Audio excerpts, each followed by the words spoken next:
অবশ্য এবছরে আমাদের পুজোর থিম হচ্ছে ভক্তিরূপে সিদ্ধি, অর্থাৎ মায়ের ভক্তির মধ্যে দিয়েই আমরা সিদ্ধি লাভ করতে চাই।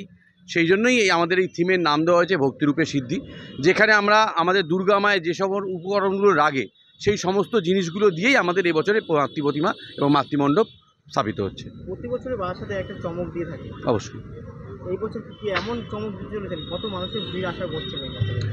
অবশ্যই দেখুন, এই বছর তো এমনি একটা সিচুয়েশন তো আমরা দেখতে পাচ্ছি, ফলে সেই মানুষের মধ্যে কিন্তু সেই এখনও পর্যন্ত পুজোর আমেজটা আমরা এখনও পর্যন্ত দেখতে পাইনি। তবে আশা করব আস্তে আস্তে যত দিন বেরোবে তত আরও মানুষের মধ্যে পুজোর আমেজটা আসবে, এবং আগেরবার যেরকম ভিড় হয়, প্রত্যেক বছর যেরকম ভিড় হয়, জেলার বিভিন্ন প্রান্ত থেকে মানুষ আসে, আশা করছি এই বছরও সেরকমভাবেই আসবে। বছর তো একটা বাজেট বেড়েই থাকে, এই বছর কত টাকা বাজেট বাড়বে? অবশ্যই এই বছরে আমাদের প্রত্যেক বছরের নেই, আমরা 10% বাজেট বৃদ্ধি করে থাকি। আগের বছর আমাদের 27 লক্ষ টাকা ছিল, এই বছর 30 লক্ষ টাকা। নাম রাহুল নাগ।